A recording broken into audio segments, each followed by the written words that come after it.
네이버 블로그 유비쿼터스 행복하게 좋은 글을 연재하고 있는 작가 이정화입니다. 여러분에게 유비쿼터스 행복학 원데이 클래스 행복 성장 마스터 클래스란 주제로 오늘 특강을 하게 되어 행복합니다. 여러분, 오늘 이 자리에 오시기 전에도 많이 바쁘셨죠? 아침부터 가족 식사 준비하고 남편 출근 챙기고 혹시 쇼핑도 하셨습니까? 그러다 문득 거울을 보니 오늘의 나는 어땠나요? 저는 이런 질문을 드리고 싶습니다. 지금 나는 행복한가? 얼마 전 문화센터에서 만난 한 여성분이 이런 말씀을 하셨습니다. 아이들 다 키우고 나니까 이제야 나 자신이 보여요. 근데 그동안 너무 많이 참았던 것 같아요. 그분이 그날 처음으로 나를 위한 시간을 가지며 눈물을 글썽이셨습니다. 그 순간 저는 깨달았습니다. 행복은 먼 미래가 아니라 지금 이 자리에서 나를 진심으로 바라보는 시간이구나. 오늘 이 강연은 가정의 행복도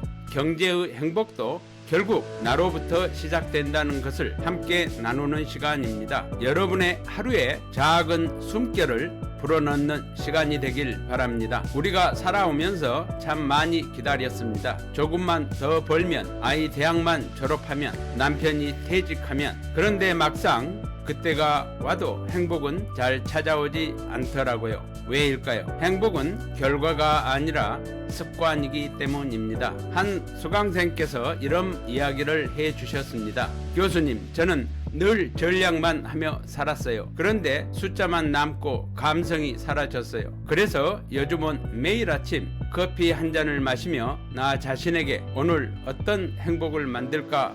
라고 묻는 시간을 가져요. 그분의 삶이 달라졌습니다. 가계부의 수치는 그대로이지만 마음의 창고는 점점 늘어났습니다. 여러분, 행복은 기다리는 게 아니라 길러내는 것입니다. 감사, 긍정, 여유, 이 세 가지가 행복 습관의 씨앗입니다.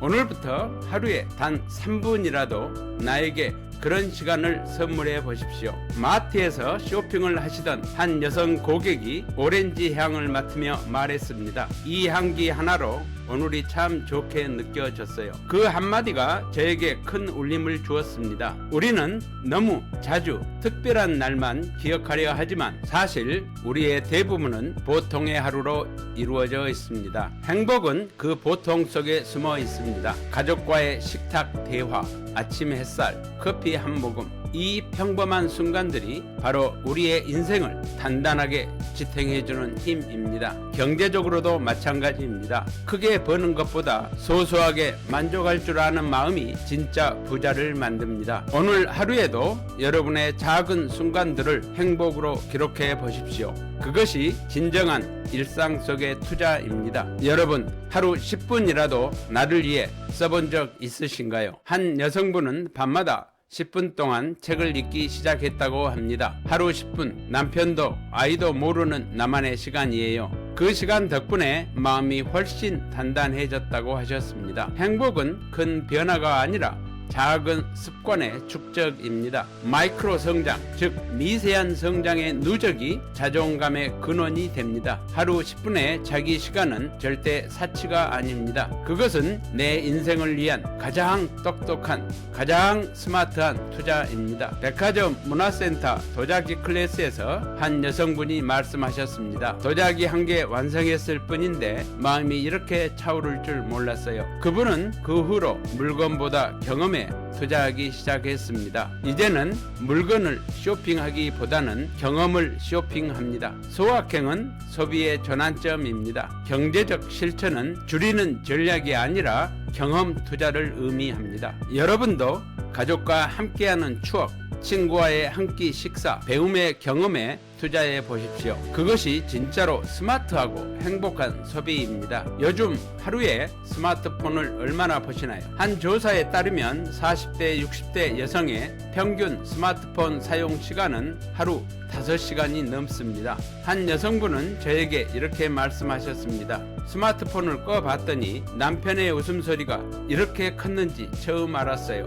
그분은 하루 1시간 디지털 안식시간, 디지털 디톡스를 하시면서 자신을 되찾으셨습니다. 행복은 연결이 아니라 멈춤 속에서도 피어납니다. 하루 중 15분만이라도 나 자신을 위한 잠깐 멈춤을 만들어 보십시오. 그건 소비 지출이 아니라 마음의 회복을 위한 스마트한 투자입니다.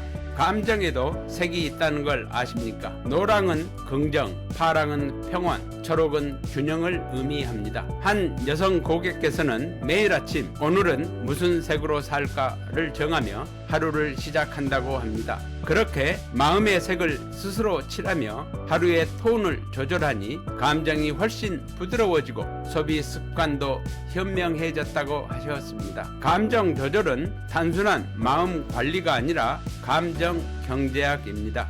감정이 안정되면 불필요한 소비가 줄고 행복은 자연스럽게 쌓입니다. 오늘 여러분의 마음은 어떤 색인가요? 그 색을 여러분만의 시간으로 아름답게 칠해 보십시오. 매일 저녁 나를 위해 글을 쓰기 시작했어요. 60대 여성분이 들려준 이야기입니다. 그분은 손주 돌보미로 늘 바쁘셨지만 15분의 기록 시간이 삶을 바꿨다고 하셨습니다. 이젠 누구의 할머니가 아니라 그냥 나로 살아요. 행복은 남이 정해주는 것이 아니라 내가 만들어가는 것입니다. 자기 이름으로 사는 그 15분이 인생을 바꿉니다. 여러분 후 하루에도 그 시간을 만들어 보십시오. 가장 스마트하고 경제적인 행복 투자가 될 것입니다. 문화센터 수강생 중 한 분은 도시락 나눔 봉사를 시작하셨습니다. 처음엔 부담이었는데 내 손으로 만든 도시락 하나가 이웃의 웃음이 되더라고요. 그 후로 그분은 이렇게 말씀하셨습니다. 나누는 일이 이렇게 행복한지 몰랐습니다. 행복은 소유가 아니라 공유일 때 완성됩니다. 나눔은 나의 마음의 부를 사회로 확장시키는 과정입니다. 경제적 실천의 마지막 단계는 나눔의 순환입니다. 그것이 바로 유비쿼터스 행복학이 말하는 행복 경제학의 완성입니다. 이제 마지막으로 묻겠습니다. 여러분 지금 행복하신가요? 강연을 마치며 한 여성분이 이런 말씀을 하셨습니다. 이제야 제 인생이 따뜻하게 느껴져요. 행복은 생각보다 가까이에 있었어요. 행복은 우리가 만드는 지금 이 순간 속에 있습니다. 오늘 이 자리가 여러분의 마음에 작은 불빛이 되었기를 바랍니다. 여러분이 그 불빛을 가족에게, 친구에게, 지역사회에 나누신다면 그것이 바로 유비쿼터스 행복학이 추구하는 행복의 선순환입니다. 여러분의 오늘이 그리고 내일이 행복의 색상으로 진하게 물들길 진심으로 바랍니다. 오늘 이 강연이 여러분의 삶의 행복의 작은 불씨가 되기를 바랍니다. 여러분 이제 함께 외쳐보실까요? 행복은 유비쿼터스입니다. 지금 여기서 시작합니다. 나의 행복은 유비쿼터스입니다. 나는 언제 어디서나 무엇을 하고 있든지 행복합니다. 여러분 모두가 유비쿼터스 행복학으로 100세까지 건강하게 행복하기를 기도하겠습니다. 여러분의 오늘이 어제보다 더 풍요롭고 내일이 오늘보다 더 행복해지기를 축원합니다. 감사합니다.